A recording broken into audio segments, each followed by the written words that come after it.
Hello friends, welcome to joyful junction. ఈరోజు మరికొంచెం పాజిటివిటీని పెంచుకుందామా అండి? వచ్చేయండి. ఈరోజు నేను అనుభవించిన ఒక మంచి విషయం, నేను తెలుసుకున్న ఒక మంచి విషయాన్ని మీతో షేర్ చేసుకోవాలని అనుకుంటున్నాను. అదేంటంటే, నాకు తెలిసిన ఒక ఫ్రెండ్, వాళ్ళ ఫ్యామిలీ ఇక్కడే ఉంటారండి. అలాగే ఆవిడ తమ్ముడు, మరదలు, వాళ్ళిద్దరు పిల్లలు, వాళ్ళ పేరెంట్స్తో కలిసి వాళ్ళు కొంచెం దూరంలో వాళ్ళ కుటుంబం నివసిస్తున్నారు.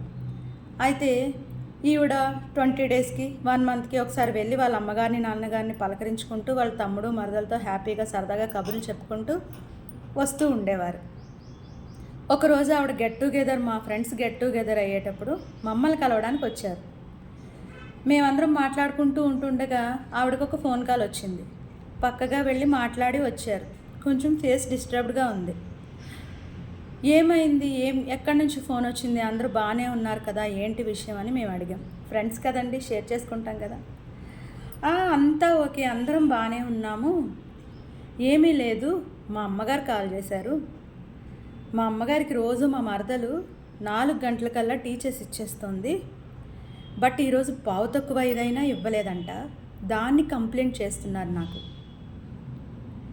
అది నాకు చాలా బాధ అనిపించింది. మా అమ్మగారు తెలుసు నాకు, మా మరదలు ఎటువంటిదో పెళ్ళైన దగ్గర నుంచి చూస్తున్నాను. తను చాలా మంచిది. తన భర్తని తన పిల్లల్ని చక్కబెట్టుకుంటూ ఇటు అత్తగారికి మామగారికి కూడా చాలా బాగా చేస్తుంది.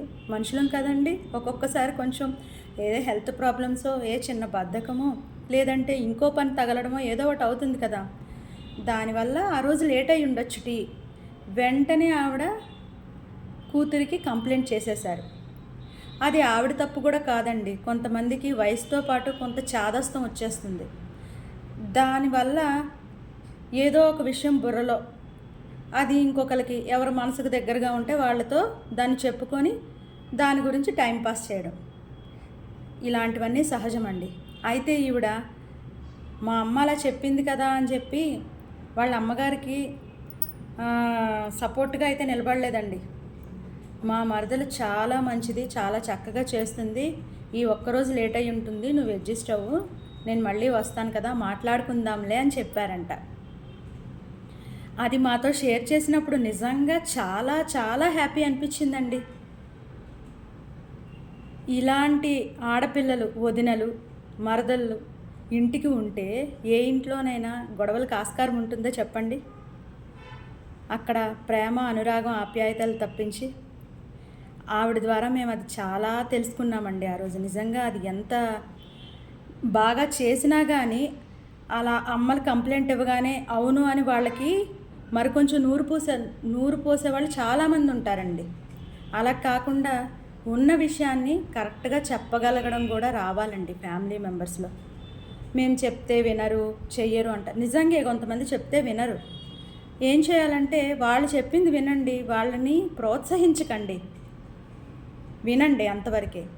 ఎప్పుడో ఒక మంచి సందర్భమో మూడో వచ్చినప్పుడు ఇప్పుడు మనం ఏం చెప్పినా వినే అవకాశం ఉంది, వాళ్ళకి వినగలిగే అర్థం చేసుకునే మనస్తత్వం కలిగి ఉన్నారు అని మనకు అనిపించినప్పుడు వాళ్ళకి నెమ్మదిగా చెప్పాలండి.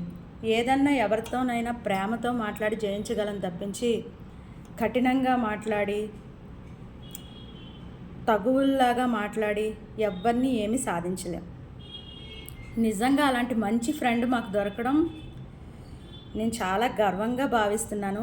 Hats off to you my friend. Okay friends, మరొక మంచి విషయంతో మళ్ళీ కలుద్దాం. Bye bye.